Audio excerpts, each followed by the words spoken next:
Taba ng baboy.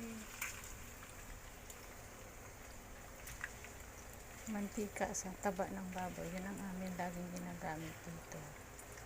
Hindi kami bumibili ng mantika na nakabote na. Binibilihan yung taba ng baboy. Tapos yung mantika na.